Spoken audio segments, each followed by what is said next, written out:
The relay does not care whether anyone is listening. That is the thing about Care Outpost 7 that took me the longest to understand, and I have been here 17 years. The relay does not care. It does not know. It pulses its passive receive window every 4 hours, 11 minutes, and 37 seconds, not because that interval was chosen for any elegant reason, but because that is what the firmware does, and no one has updated the firmware since the Colonial Authority last renewed the station's operational classification, which was 11 years before I arrived. It listens. It logs. It times out. It listens again. Whether I am awake in the monitoring room or asleep in my bunk, or standing in the airlock vestibule, watching the planet below turn its slow quarter revolution before my shift change, the relay is doing exactly the same thing it has always done, in exactly the same way, to exactly the same empty piece of sky. The Colonial Authority calls Care 7 a legacy asset. What that means in practice is that the funding line for active survey work was quietly redirected 23 years ago. Around the time, the outer corridor expansion pushed the real work 3 sectors further spinward, and that Care 7 was left on its original coordinates, because decommissioning costs money and passive monitoring costs almost nothing. And because someone in the Colonial Survey Division has enough institutional memory to know that a relay with 411 years of continuous observational record is not nothing, even if it is not precisely something either. What it is a habit. A very old, very patient habit. The kind of habit that organizations accumulate when they build infrastructure for a future that arrives slower than planned, and then find they cannot quite bring themselves to switch it off. My name is Sorrel Vance. I hold the rank of Senior Monitoring Specialist, Colonial Authority Outer Survey Branch, care of Station 7, Halven Passage. Before I was posted here, I was a signals archivist at the Central Repository on Tarvin Station, and before that I spent 4 years doing instrument calibration on a survey tender in the Parath Corridor, and before that I was finishing my signals certification on Earth in a classroom that smelled of recycled air and old coffee. I have been in the Colonial Authority's employ for 26 years. I have been at Care 7 for 17 of them. In that time, I have filed 41,214 standard monitoring logs, all of them unremarkable, all of them accurate, all of them read by no one at Colonial Authority headquarters, except the automated compliance system that checks for format errors and flags anything outside normal parameter ranges. In 17 years, I have had 4 flags. 2 were equipment faults. 1 was a cascade error in the passive receive firmware that I corrected in an afternoon. The 4th was the night the Tesshari Survey vessel pinged my relay by mistake, and everything that followed from that. I want to be precise about how it happened, because precision is what monitoring specialists are for, and because the record should be accurate, and because Verathos asked me to write it down from my end when she wrote to me 3 months later, and I said I would, and I am a person who does what she says she will do. It was the 419th day of my current rotation. The time was 03:14 station local, which is the quietest part of the night cycle on Care 7, because the monitoring equipment runs its self-diagnostic sequence then, and the self-diagnostic sounds like a slow breathing, a series of low tonal queries sent and returned, the relay talking to itself, making sure its instruments are still calibrated, and its antenna arrays are still pointed where they are supposed to be pointed. I find it reassuring. Most people would find it eerie. Most people are not here. I was not asleep. I am rarely asleep at 03:14. I have a mild and chronic case of what my physician on Tarvin calls occupational isolation insomnia, which is a careful way of saying that 17 years alone in a relay station has not left my sleep rhythms entirely intact, and that I have adapted by simply changing what I do at 03:14. At 03:14, I read. I keep a reader loaded with whatever the last supply tender dropped off, and I work through it slowly. I was 3/4 of the way through a history of colonial survey engineering practices in the Parath corridor when the alert board lit. Not red, not amber, green. Green means the relay has received a signal within its monitored band that is not noise, not a logged-in filed routine emission from a known source in the sector catalog, and not one of the 37 signal profiles that the firmware automatically classifies and files without waking me. Green means the relay receives something it has not seen before, has logged it, and wants me to look. In 17 years, I had had green alerts from 6 sources. A colonial freighter running without its transponder properly configured. 3 separate survey tenders doing frequency sweeps that wandered into CARV 7's monitored band. A ghost signal from a pre-diaspora buoy somewhere further out in the corridor that was still, apparently, sending its navigational ping into the void on a schedule nobody had updated in 2 centuries, and nobody had decommissioned because nobody knew it was still there. And one genuinely unidentified source that I spent 6 weeks correlating against the signal catalog before determining it was a natural emission from a pulsar whose rotational drift had slowly walked its signal profile into an unusual harmonic. Not nothing, not something. This was different. I knew it was different before I finished reading the alert header, because the signal structure was wrong in a specific way. Not wrong like a misconfigured transponder, which is wrong in the way that familiar things are wrong when they malfunction. Wrong like a language you have never heard before, but spoken by something that clearly knows how language works. It was a survey ping. I recognized the category even if I did not recognize the protocol. The Colonial Authority's survey ping format has been standard for 230 years, and the Tesshari Outer Sector Survey Authority's format was not that. But the function was identical. It was a tight beam positional query, a signal sent at a specific set of coordinates, saying in the universal grammar of survey work, "I am here. Where are you? What are you? Are you the thing I am looking for?" The coordinates it was aimed at were approximately 9 light-minutes ahead of my current position on the station's orbital path. There is nothing at those coordinates. There has been nothing at those coordinates for as long as CARV 7 has been keeping its record, which is 411 years. Whatever the Tesshari survey vessel was looking for at those coordinates, it was not there. What was there? 9 light-minutes the other direction, slightly off the axis they had aimed along, catching the edge of their signal's beam width because my relay antenna is very large and very sensitive, and was designed by colonial survey engineers who believed in building things that lasted, was CARV Outpost 7. The relay logged the signal. The relay ran the signal against its catalog. The relay found no match.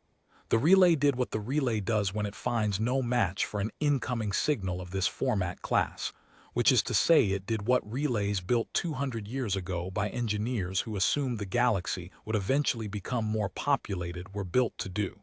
It sent an acknowledgement. I did not send the acknowledgement. I want to be clear about that. The relay sent the acknowledgement. The relay's automated response protocol, which sits in a firmware layer so old that it predates the current Colonial Authority's naming conventions, responded to the survey ping with a standard format acknowledgement burst. No content, no identity, no coordinates, just the relay equivalent of "I heard you." The acknowledgement went out at 03:16, which is 2 minutes after the alert lit my board, which means I was still reading the alert header when it happened. I sat for a moment looking at what the relay had done. Then I closed my reader and pulled up the signal log. The ping had come from a vessel traveling at survey speed along a track that would bring it through the Halven Passage over the next several weeks. The vessel's own signal characteristics, not the ping, but the ambient electromagnetic signature of its systems, the slight Doppler drift on its transmissions, the thermal bloom from its drive section logged by CARV 7's long-range passive array. All of this was in my log because the relay had been watching it for 11 days before it sent the ping. The relay watches everything within its sensor range. That is what it does. It had 11 days of passive observation on this vessel before the vessel knew Care-7 existed. I pulled up the passive observation record and read it while the relay waited for a response to its acknowledgement. The vessel was larger than a Colonial Survey tender. Not warship large, but substantially larger than the vessels the Colonial Authority typically sends to do corridor survey work. Its drive signature was unfamiliar, which was consistent with a non-human origin. The thermal profile of its systems was within the range of known non-human vessel classes, but did not match any class in Care-7's vessel catalog, which was a catalog that had not been updated since the Colonial Authority last renewed the station's operational classification, which was 11 years before I arrived, which meant my vessel catalog was 28 years out of date and was not, in any case, likely to contain entries for the Tesshari Survey Authority's current fleet, because the Colonial Authority's catalog is maintained by the Inner Survey Division, and the Inner Survey Division's coverage of the outer corridor where Care-7 sits is, diplomatically speaking, sparse. I flagged the vessel's passive record for Colonial Authority review. Then I waited. The response to the acknowledgement came at 03:31. 17 minutes, which is consistent with light delay over the distance involved, and with a crew that needed a moment to process the fact that something had answered their survey ping at coordinates where, according to their charts, there was nothing. The response was longer than an acknowledgement. It was also in a format that Care-7's firmware did not recognize, which is why the alert board stayed green rather than resolving itself. The relay had received a structured transmission, had identified it as a structured transmission, had been unable to parse it into any format in its translation library, and had flagged it for human review. This is the correct procedure. I appreciate that the relay has correct procedures. I ran the transmission through Care-7's translation suite, which is itself 28 years out of date, and was assembled from Colonial Survey's working archive of known non-human signal protocols. It did not produce a clean translation. What it produced was a partial pattern match that suggested the transmission was a query, and that the query contained at least 3 distinct semantic elements, and that 2 of those elements appeared to be requests for information about location and identity. Where are you? What are you? The third element the translation suite could not resolve.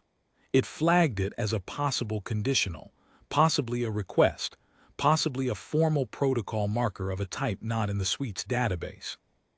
I sat with that for a while, then I composed a reply. I want to be honest about my reasoning here, because the record should be accurate.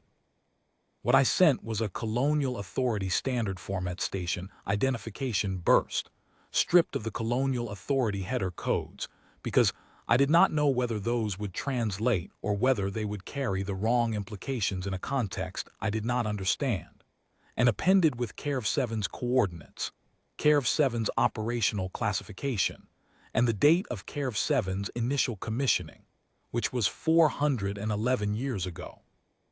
I included the commissioning date because if I had received an acknowledgement from a station at unexpected coordinates, the first thing I would want to know is how long it had been there, and whether it was supposed to be there, and whether the fact that it was there had any implications for my survey data. I sent it at 03:44. Then I made a cup of tea and waited for the light delay. The response came at 04:21. It was longer. The translation suite did better this time. It had taken the structure of my reply and used it as a key, which is what translation suites are designed to do when they receive a sample of organized, structured communication from an unknown source. They correlate, they map, they build. The result was rougher than a proper translation, more summary than sentence, but the semantic content was clear enough. The gist was this. The Tesshari Outer Sector Survey Authority's vessel that Care-7 had answered was the survey ship Vilathas Sethavar, which my translation suite rendered approximately as a proper name compound, meaning something in the neighborhood of the instrument that draws true lines. I thought that was a very good name for a survey ship. The Vilathas Sethavar had been conducting corridor survey work in the Halven Passage for 9 weeks as part of a multi-year project to complete the Tesshari Survey Authority's chart of their outer corridor. The coordinates they had pinged were the listed location of their nearest relay hub, a Tesshari Survey Authority installation that, according to their charts, had been at those coordinates for 63 years. It was not at those coordinates. The vessel had been unable to raise the relay hub for 11 days, which was why they had sent the survey ping, to confirm whether the hub was still operational, or whether a course correction was needed to bring them back into range. What it answered instead was a Colonial Authority listening station that, according to the commissioning date in my reply, had been at these coordinates for 411 years, which was 348 years longer than the Tesshari Survey Authority had been conducting outer corridor survey work, which was, the transmission noted, a significant discrepancy. The third semantic element in the original query, the one the translation suite had flagged as unresolvable, was a formal identification request. A request, in the Tesshari Survey Authority's protocol, to state one's institutional affiliation and authorization. Who sent you to chart this place? I answered that question too. There is a quality to this kind of work, when you do it long enough, that I am not sure I can fully explain to someone who has not done it. The work of monitoring is the work of patience made institutional. You maintain the watch not because you expect anything to happen, but because the watch must be maintained, and because the accumulated record of nothing happening is itself a form of data, and because every now and then, in 17 years or 40 or 200, the record of nothing happening is interrupted by something happening, and the record is there, and the record matters, and the watch was worth keeping. You do not maintain the watch for the moment. You maintain it for the archive. You maintain it because the Colonial Authority's Senior Survey Division, 230 years ago, decided that this particular piece of the outer corridor was worth watching, and because that decision has not been revoked, and because the relay is still running, and because someone has to be here. I have known that truth in an abstract way since my first week at Care 7. I did not know it in a concrete way until the morning I was reading the first full translation of the Vilathas Sethavar's reply, and began to understand what we were both sitting in the middle of. On the morning of day 419 of my rotation, I composed a formal status report and sent it to Colonial Authority Outer Survey Branch Headquarters on Tarvan Station, flagged Priority 2, which is the second highest priority flag I am authorized to use. Priority 1 is reserved for emergency distress situations, active system failures, and contact events requiring immediate military response. Priority 2 means this requires prompt attention from a qualified decision-maker. I had never sent a Priority 2 flag before. The flag felt strange to mark. Not alarming, the situation did not feel alarming. It felt consequential, which is different, and the difference matters for how you file the report. Then I went back to talking to the Vilathas Sethavar. I should explain how I came to know Verathas's name. By day 4 of the exchange, the translation suite had built enough of a working bridge between Care 7's protocol library and the Tesshari transmission format that exchanges were taking longer to compose, but arriving with substantially better fidelity. The Vilathas Sethavar had, apparently, a signals specialist aboard whose job was not unlike mine, someone whose work was to make sense of incoming signals, to correlate and map and translate, to find the structure in what first appeared to be noise. She identified herself on day 2 in a transmission that the suite initially rendered as a formal credentials statement, and that I later understood was also in Tesshari Survey Authority protocol. A professional introduction, a statement of qualification given when two specialists in the same discipline meet across an unfamiliar channel. She was saying, I am this kind of person, and I know this kind of work, and so do you, and we can therefore proceed. Her name, rendered approximately through the translation suite, and then corrected 3 transmissions later when I had mangled the phonetic structure, was Verathas. She held the rank of Senior Survey Cartographer and served as the Vilathas Sethavar's primary signals interpreter. She had been with the Tesshari Outer Sector Survey Authority for 22 years. She had been on this survey posting for 9 weeks. We communicated through light delay and imperfect translation for 6 days before Colonial Authority Outer Survey Branch replied to my Priority 2 flag. In that time, Verathas and I exchanged 47 transmissions. I answered her questions about Carev 7's operational history, its sensor range, its commissioning date, its current staffing level. She answered my questions about the Vilathas Sethavar's survey mandate, the Tesshari Survey Authority's chart coverage of the Halven Passage, and the current location of their missing relay hub, which it turned out was not missing at all, but had simply drifted approximately 4 light minutes off its charted position due to a course correction error made during its last repositioning, 11 months prior, which had not been updated in the Tesshari Survey Authority's navigation database. The vessel had been looking in the wrong place. I found this detail reassuring, not because the relay hub being lost was good, but because the relay hub being found, identified, located, explained through our exchange demonstrated something I could not have stated before it happened, that the translation bridge we were building was accurate enough to do useful work. We were not talking past each other. We were exchanging data that could be checked against independent reference points, and when we checked it, it matched. That is not nothing. That is, in fact, most of what survey work is. Verathas's tone, insofar as I could read it through the translation suite's approximations, was that of a person who had found the wrong answer to a familiar problem and was now working methodically through the implications of the correct answer. She was not alarmed by Carev 7. She was, I thought, curious about it in the precise, calibrated way that survey cartographers are curious about things that do not appear on their charts.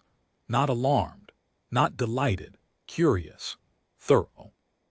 Working through what she had found with the same patient attention she would give to any discrepancy between charted data and observed reality. This is, I have come to believe, the highest professional quality a person in this kind of work can have. She had it in abundance. She asked me, on day 3 of our exchange, what Carev 7's observational record contained. I told her, the relay has been operational for 411 years. Its passive monitoring record is continuous for 411 years. Its sensor range covers approximately 60% of the Halven Passage and the surrounding corridor sector by current instrument capability, with older records representing narrower coverage due to earlier antenna configurations. The record is indexed by date, by signal type, by source coordinates, and by approximately 300 other classification fields that the Colonial Survey archivists who built the indexing system believed would be relevant to future researchers. The record is, in the Colonial Authority's own assessment, one of the more comprehensive passive observational archives in the outer corridor region. It is largely unstudied because the Colonial Authority's priorities have been elsewhere for the past 2 decades, and because the budget for archival research in Outer Survey Branch is not generous, and because an archive only reveals its value when someone asks it the right question, and for 411 years no one had thought to ask.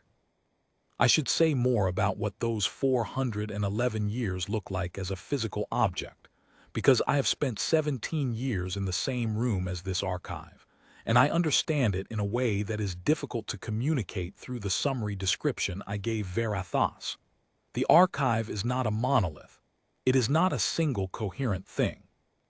It is a series of records kept by a series of people, monitoring specialists like me, some of whom spent 5 years here and some of whom spent 20, some of whom cared deeply about the work and some of whom clearly did not, all of whom filed their logs into the same index structure and kept the relay running and handed the station off to the next person, who kept it running, who handed it off for 411 years. The handoffs are in the record. I have read many of them. They are, as a genre, brief. This station and its current operational status are handed to, a list of equipment anomalies, a note about the supply tender schedule, a word or two sometimes about the sector, something unusual in the passive record, a signal worth watching, a calibration drift corrected, and then the new specialist's name and the date, and the log continues. What I have come to believe, reading those handoffs, is that none of the people who made them thought they were doing anything important. They were maintaining the watch. They were keeping the record. They were doing the job the Colonial Authority's operational mandate said the job was, because the job was there and they were the person assigned to it. They were not building an archive. They were filing logs. The archive is what the logs became over 411 years because no one switched it off. That is the thing I tried to communicate to Verathos, and that I am not sure I succeeded in communicating, because it requires a particular kind of patience to understand. The patience not of waiting for something to happen, but of doing a thing repeatedly, accurately, for a very long time, because the thing is worth doing regardless of whether anything happens as a result. Monitoring specialists have this patience or they leave. I have it. The people in the handoffs had it. The Colonial Survey engineers who built Cairv 7 411 years ago had it in a structural sense. They built the station to last, which is its own form of patience, a patience built into the materials rather than the person. There was a pause in Verathos's transmissions after I sent that one. Not a long pause by light delay standards. The vessel was closer now, tightening its survey track through the corridor, but a pause of several hours where I might have expected a response. I spent those hours reviewing the passive observation record of the corridor sector the Velathos Sethavar was actively charting, comparing what Cairv 7 had been watching for centuries with the survey data Verathos had shared in our exchange. The comparison was instructive. Not embarrassing, exactly. The Tesshari active survey was 9 weeks old, and Cairv 7's record was 4 centuries old, and those are simply different things producing different depths of data, but instructive. There were things in Cairv 7's record that the Tesshari active survey had not had time to capture. There were long-cycle phenomena, gravitational mechanics, spectral variations in the gas bodies, orbital resonances in the inner corridor track, things that only become visible over decades of observation, let alone centuries. The Tesshari survey had the advantage of intention and instrumentation. Cairv 7 had the advantage of time. When Verathos's response came, it was longer than usual. The translation suite took 30 minutes to process it. What it said, in the summary the suite produced, was essentially this. The Tesshari Outer Sector Survey Authority's chart of the Halven Passage had been built over 63 years of active survey work. That chart was their primary institutional product in this region. It was the record they had been building, the thing that justified the Velathos Sethavar's 9 weeks in the corridor, and the years of survey work that had preceded it. And according to what Cairv 7's relay record contained, Earth had been passively observing this same corridor, with continuously improving instrumentation, for 348 years before the Tesshari Survey Authority had sent its first survey vessel here. Verathos wanted to know what was in the record. Specifically, she wanted to know what Cairv 7 had observed about the Halven Passage and the surrounding sector over 411 years that the Tesshari Survey Authority's 63-year active survey had not yet charted. I read that question 3 times, not because it was unclear, because I wanted to be sure I understood what she was asking before I answered it, and because the answer carried implications that I thought were worth pausing to consider before stating them directly. She was asking, as a professional, whether the archive she had accidentally found by pinging the wrong coordinates contained data relevant to the chart she had been building for 9 weeks. She was asking it in the same tone she had used for every other technical question in our exchange. Precise. Thorough. Working the problem. I told her I would need to run a formal index query against Cairv 7's archive to give her a complete answer, and that I would have preliminary results within 2 days, and that I was simultaneously filing the question with Colonial Authority, Outer Survey Branch, as part of my ongoing Priority 2 flag correspondence, because any substantive data sharing decision was outside my individual authorization and needed branch-level approval. She said she understood. She said she would wait. I ran the index query. The results were what I expected from a 4-century archive covering the sector. An active survey team had been working for 9 weeks. Comprehensive, in several categories, substantially more comprehensive than the active survey. I wrote it up as a technical summary and sent it to CARE7's contact file for the branch's review, and I did not share it with Veritas until I had authorization to do so, because that is the correct procedure, and because the correct procedure exists for reasons that are sometimes bureaucratic and sometimes genuinely important, and the way to find out which is to follow the procedure. Colonial Authority Outer Survey Branch replied to my Priority 2 flag on day 7. I want to be precise about this as well, not because 7 days is a slow response time. For an outer corridor station, 7 days is not a slow response time, but because the content of the reply was not what I had anticipated. I had anticipated one of 3 responses: a referral to the Colonial Authority's diplomatic branch, indicating that contact with non-human entities in the outer corridor was outside Outer Survey Branch's operational mandate, a standing down instruction noting that passive monitoring-only stations were not authorized to conduct substantive exchanges with non-colonial entities, or a request for additional information while the relevant decision-makers determined what the correct response was. What I received was a brief message from a branch senior analyst in the Outer Survey Archive Division, whose name I had never encountered in 17 years of filing reports into what I had assumed was a void.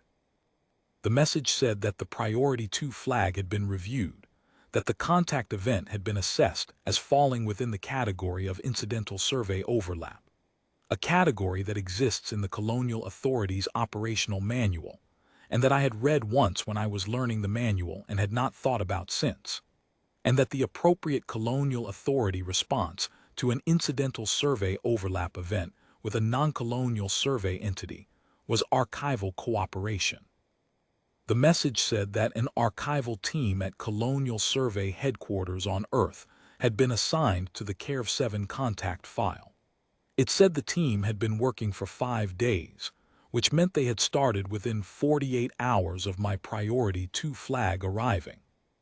It said the team's task was to extract, format, and package the portion of CARE7's observational archive most relevant to the Tesshari Survey Authority's current survey work in the Halven Passage. Specifically, the corridor sector the Vilathas Sethavar was actively charting, and to prepare it in a format compatible with the translation bridge the Tesshari vessel and CARE7 had developed over the past 6 days. The message said a courier drone would depart Earth within 48 hours of the message's transmission. The drone's payload would be the archival package. Transit time to CARE7 at standard courier speed was 11 days. The message concluded by saying that the team had noted, as a matter of archival record, that CARE7's passive observation data for the Tesshari Survey Authority's current active survey sector was substantially more comprehensive than the Tesshari Survey's own coverage to date, and that the Colonial Authority's policy in incidental survey overlap situations was that sharing complete and accurate data was preferable to the alternative. It was signed by a branch senior analyst, and below the name there was a title: Outer Survey Archive Division, Colonial Authority Historical Records Branch, Earth. I had not known that branch existed. In 17 years of filing reports, no one from that branch had ever written to me. I sat with that for a while as well. The Historical Records Branch.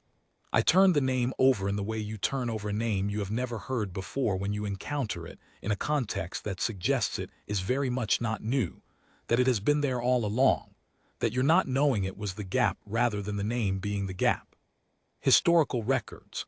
Someone at Colonial Authority headquarters had decided, at some point before I arrived, that the Outer Corridors Relay Archive was a historical record worth maintaining a branch to study. Someone at some point before I arrived had decided that Care 7's 411 years of logs were material for a branch, not just a filing system. And that branch had been there, apparently, the entire time I had been filing into it, reading what I filed, keeping its own record of what the relay recorded. I had sent 41,214 standard monitoring logs to an address I thought led to an automated compliance system. Some of those logs had been going to a branch on Earth, staffed with archivists, in a building I could not name, reading what I sent and filing it, and building their own understanding of what the Halven Passage looked like from Care 7's instruments over 17 years of my watch alone. I did not know whether to find this unsettling or reassuring. I settled on reassuring because the alternative implied 17 years of wasted effort, and I do not believe the effort was wasted. I believe it went somewhere. I just did not know where until the branch senior analyst wrote to me, confirmed the courier drone's arrival window against my station calendar, and noted that I would inform the Tesshari vessel of the package's contents and expected arrival. Then I sat for a while in the monitoring room, drinking the last of the tea I had made at 03:44 on day 419, which was now cold. I had expected bureaucracy. I had expected referrals and standing down instructions and requests for additional information. I had not expected an archival team on Earth to have been working for 5 days. I had not expected a courier drone to already be in transit. I had not expected the Colonial Authority's response to a monitoring specialist's Priority 2 flag from the Outer Corridor to be, "We heard you, we assessed it, we are already working, here is what we are sending." But I had been a monitoring specialist for 17 years, which means I had also been an archivist, in my way, for 17 years. And I understood, sitting in the monitoring room with a cold cup of tea, what the Historical Records branch on Earth had understood immediately, that an archive only reveals its value when someone asks it the right question. Veritas had asked the right question. She had asked it by accident, by pinging the wrong coordinates and hitting Care 7's antenna array instead of her missing relay hub. But she had asked it, and the archive had an answer, and the answer was 411 years of continuous observation, indexed, cross-referenced, formatted for sharing. The Colonial Authority had not sent a ship. There was no ship needed. There was no distress, no threat, no emergency requiring a military response or a diplomatic escort or a show of force. There was a survey vessel in the corridor doing its work and a relay station doing its work, and a question, and an archive, and a courier drone carrying the archive to the person who had asked. I told Veritas about the drone on day 8. I was not sure how to structure the information, so I structured it the way I structure monitoring reports, factual, in sequence, without embellishment. I said that the Colonial Authority had reviewed the contact event. I said the Colonial Authority had determined the appropriate response. I said a courier drone was in transit carrying an archival data package, and I described what the package contained. She did not respond for 14 hours. This was the longest gap in our exchange. I used the time to run a secondary index query on the archive sections I expected the Earth team would include in the package, checking my own summary against what I knew the full record held. When Veritas responded, her message was shorter than usual. The translation suite gave me a clean enough rendering. It said, "Please confirm that the package contains observation records of the sector we are currently charting." I confirmed it. It said, "Please confirm the date range of those records." I gave her the date range, 411 years. I gave her the start date and the end date, which was the current date, because the relay was still recording, because it had not stopped recording, because it never stopped recording. There was another pause, not 14 hours this time, 4 hours. Her response said, "Our survey authority's chart of this sector covers 63 years of active observation." She said it not as a complaint. She said it the way a cartographer says something when she is looking at a discrepancy between two charts and trying to understand what the discrepancy means for the accuracy of her own work. She said it the way a professional says something when she has just learned that the problem she has been working on has already been worked on, at greater length, by an institution she had not known was working on it. I said yes, that is what the date range means. She said, what was at the coordinates of our missing relay hub 300 years ago? I checked the archive. I gave her the answer, which was a detailed passive observation record of the celestial mechanics of that specific point in the corridor going back to KARV-7's commissioning, including a periodic gravitational perturbation from a nearby mass that would, if I understood the Tesshari Survey Authority's relay positioning protocols correctly as Verathos had described them to me, explain exactly why the relay had drifted from its charted position. The perturbation operated on a 17-year cycle. It was in KARV-7's record going back 300 years. If someone had asked the archive that question at any point in the past 3 centuries, the answer would have been there. She said, "You have had that in your record for 3 centuries." I said yes. She said, "And no one looked at it." I said the Colonial Authority's budget for archival research in Outer Survey Branch is not generous. She did not respond to that for 2 hours. When she did, she said something that the translation suite rendered as approximately, "The Tesshari Survey Authority will want to speak with your Colonial Authority. We have been charting a corridor you have been watching for 400 years." I said I would note that in my log. The courier drone arrived on day 19 of the contact event. It arrived at 06:22 station local, which is early in my morning shift, which meant I was awake and at the monitoring board when it docked with KARV-7's receiving port, transferred its payload to the station's archive interface, and departed on its return course.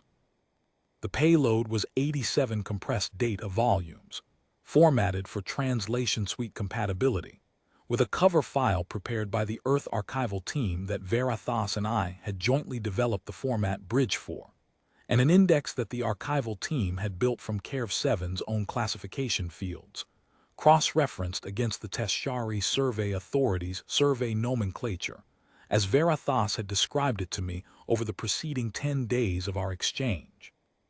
Someone on that archival team, or several someones, had been reading my transmission logs carefully. The cross-referencing was not a mechanical translation.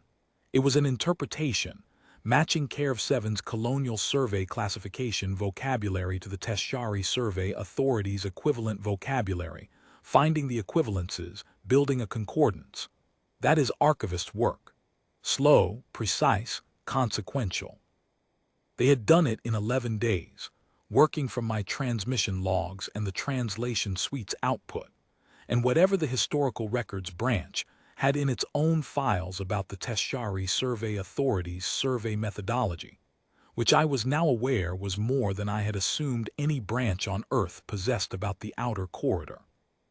I forwarded the payload to the Velathos Sethavar at 06:47. Light delay was down to 22 minutes by then. The vessel had been tightening its survey track through the passage. Verathos's acknowledgement of receipt came at 07:13. The acknowledgement was brief. "Received, will review, thank you." She did not transmit again until 14:30. When she did, her message was the longest she had sent in our entire exchange. The translation suite took 45 minutes. I made a fresh cup of tea and read it in pieces as the suite released each section. She said the following.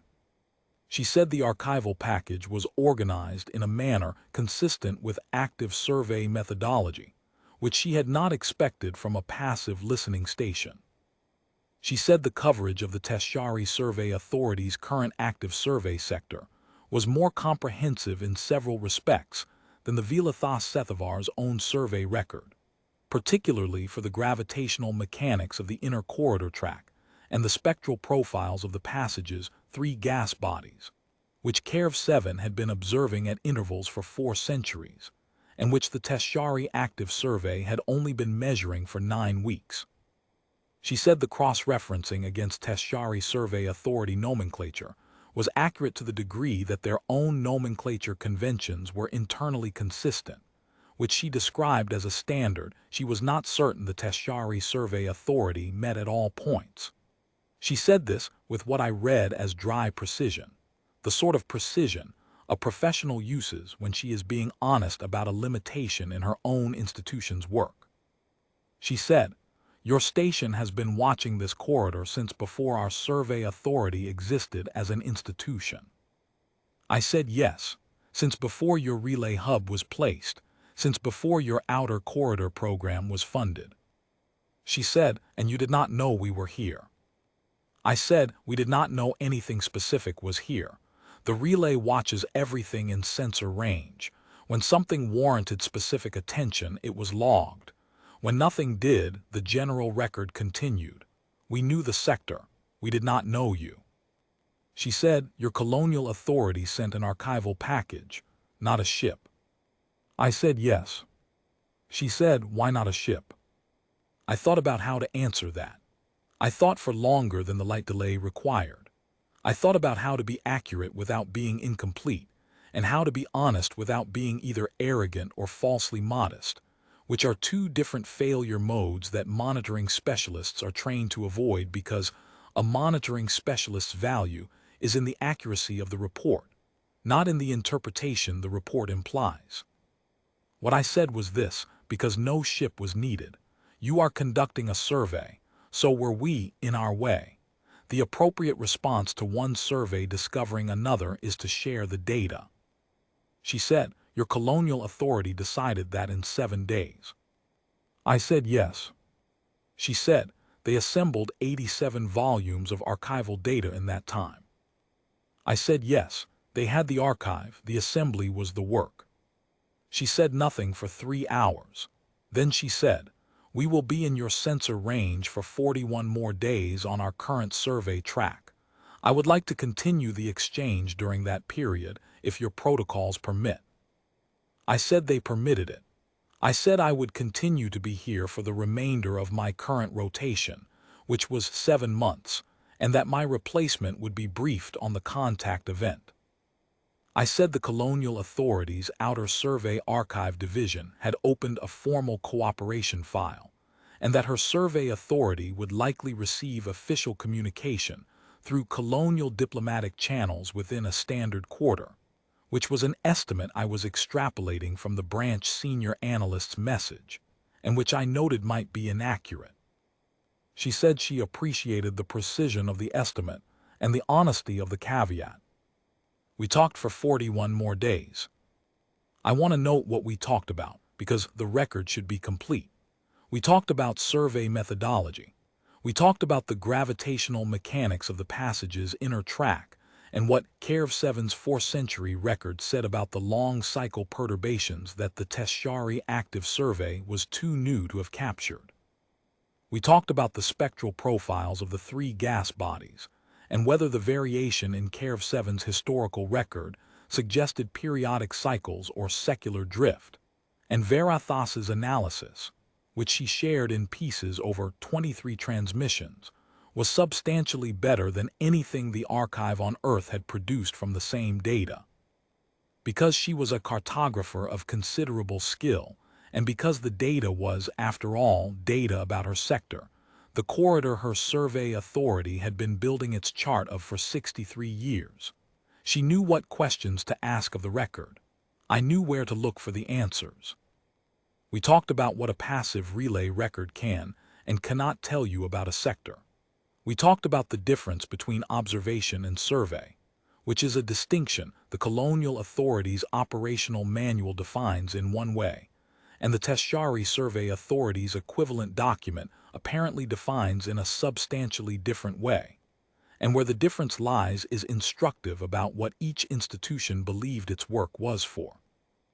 We talked about what it means to watch a piece of space for 400 years versus what it means to chart it for 63, and whether watching and charting are the same activity approached differently or different activities that produce different kinds of knowledge.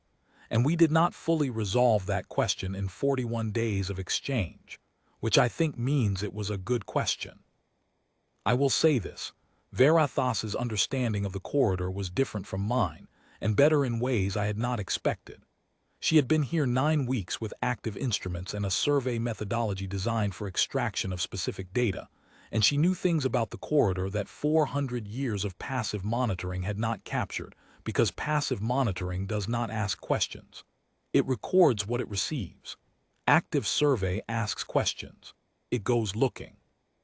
The Velathos Sethavar's 9 weeks of asking had produced data that KF7's 400 years of listening had not, because listening and asking are different, and different things come from them.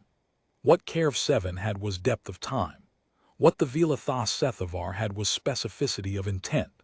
Neither was complete without the other, which is not a conclusion I had expected to reach at the beginning of day 1, and which I believe Verathos had not expected either. By day 40, we were exchanging data in both directions, not just me answering her questions from the archive, but her sending survey results that I was appending to KF7's ongoing record, because her active instruments could resolve things my passive array could not, and the combination was better than either alone. The Earth archival team, reading my transmission logs, noticed this.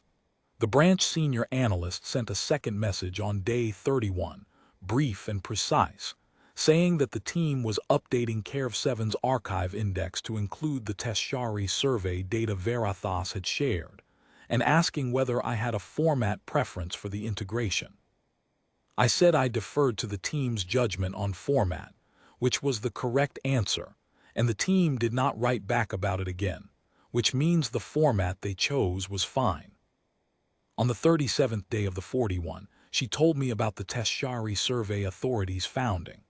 It was founded because the sector the Velathos Sethavar was charting had been considered unmapped and unobserved for the entirety of Tesshari institutional memory. The founding charter of the Survey Authority said, in its first article, that the outer corridor was unknown territory, and that the purpose of the Survey Authority was to make it known. The authority had been operating on that premise for 63 years. The founding charter was not wrong, exactly. The corridor had been unknown to the Tesshari. The founding charter simply had not accounted for the possibility that the corridor was already known to someone else. She said, I am going to have to file a very unusual report when I return. I said I expected mine would be somewhat unusual as well, and that I had already filed 41,257 standard logs, so I had some experience with the format even if not with this particular content. She said, do they all look the same? I said most of them do. She said, this one will not. I said no, this one will not. On day 41 she told me the Velathos Sethavar was completing its corridor survey and would be departing the Halven Passage in 36 hours on its return course to Tesshari Survey Authority headquarters. She said the archival package from KF7 would be formally submitted to the Survey Authority's Archive Division, and that the cooperation file opened by the Colonial Authority's Earth Branch would, she expected, produce contact through diplomatic channels as I had indicated. She said she had found the exchange valuable. She said it in the specific, technical sense that survey cartographers use the word, meaning that the exchange had produced accurate data that improved the quality of the chart, which is the thing that matters. I said I had found it valuable as well. I said it in the same sense she meant. She said, your relay has been here for 411 years. How much longer will it stay? I said, the Colonial Authority's current operational classification has KF7 on indefinite monitoring status. It depends on the funding review. I said it the way I always say things about the funding review, which is honestly, because the funding review is a real thing that happens every several years, and the outcome is not always the same, and I have no more information about it than anyone else. She said, I hope it stays. I said I hoped it stayed too. I said it because I meant it, and because 17 years is a long time to spend in a place you hope stays, and because the relay does not care whether it stays, but I do, and because caring about the thing you tend is not unprofessional, whatever the Colonial Authority's documentation says about objective monitoring practice. I said it because Care 7 had been worth keeping for 411 years, and I saw no reason to revise that assessment. I said it because somewhere between day 1 and day 60 of the contact event, I had stopped thinking of the relay as a habit and started thinking of it as an argument. A 4th-century argument, filed in 41,000 logs and 87 archival volumes, for the proposition that watching a piece of the universe carefully and continuously, and with good instruments is not wasted effort, even when nothing seems to happen, even when no one seems to be reading.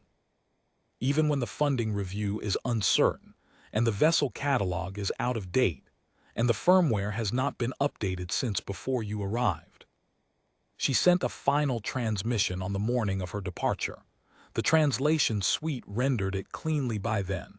We had 41 days of exchange to build the bridge, and the bridge was good. The transmission said, I will write down my account of this and file it with the Survey Authority. Would you write down yours? I said I would.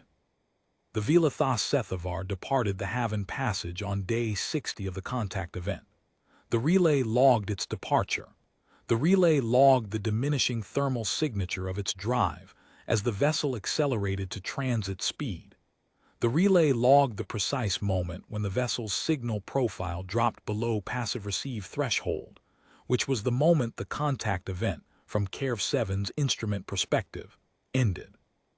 The relay kept listening. It always keeps listening. At 04:22 station local it ran its self-diagnostic sequence. The tonal queries went out and came back. The instruments were calibrated. The antenna arrays were pointed where they were supposed to be pointed.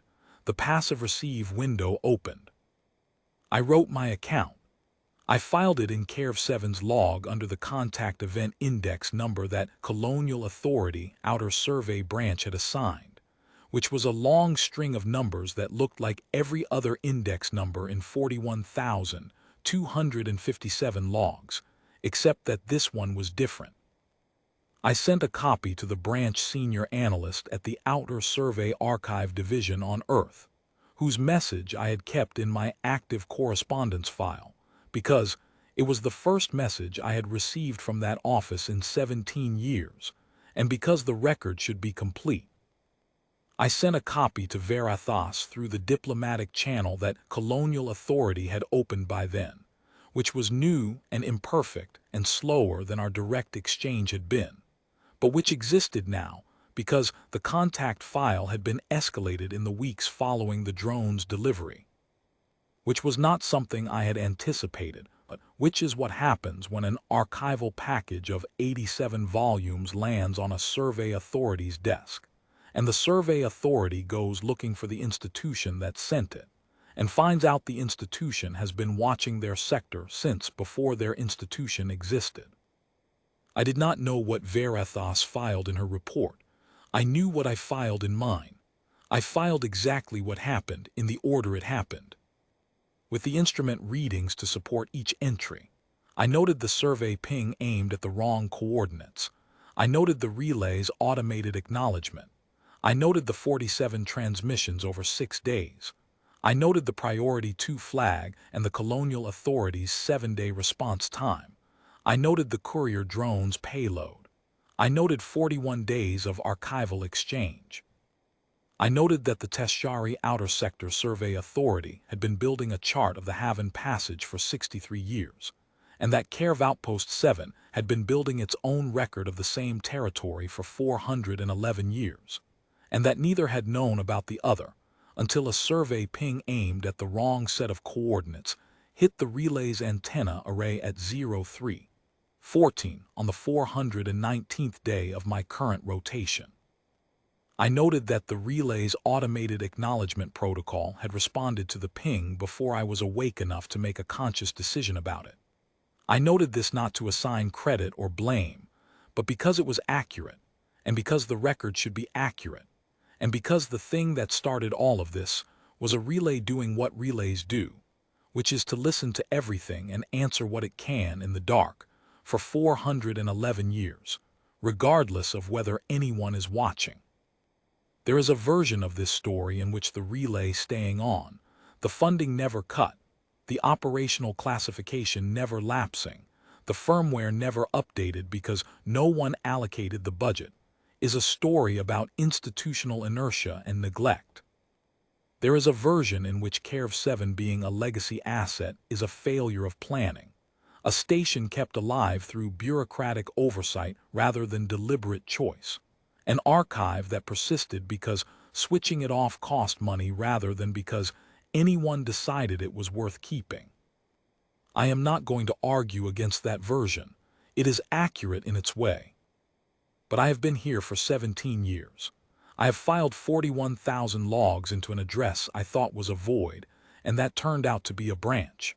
I have maintained instruments that were 28 years out of date, and that were, when they were needed, sufficient. I have kept a watch that no one was asking me to keep, in a place no one was looking at, on a sector that someone had decided 411 years ago was worth watching. And on day 419 of my current rotation, at 03:14 in the morning, the watch returned a signal. The Tesshari Survey Authority did not send a distress call to Earth. They sent a survey ping to the wrong coordinates, and the relay answered, and what Earth sent back was the archive, 87 volumes of 4 centuries of patient observation, packaged in 11 days by a branch on Earth that had been reading my logs for 17 years, formatted for a species we had not known was charting our corridor's other side, delivered by a courier drone that departed before Veritas, and I had finished our 6th day of exchange. The relay does not care whether anyone is listening. I have said that before. It is still true. What I have come to understand in 17 years is that this is not the relay's limitation. It is the relay's purpose. The relay does not need to care. The relay just needs to be here and to record what passes through and to answer when something asks. The caring is what I am for. The caring and the log and the cup of tea at 03:44 in the morning when everything is quiet and the passive receive window is open and somewhere out in the corridor something is traveling through the dark, carrying its instruments, charting what it can see. The relay keeps listening. The log keeps growing. I keep the watch,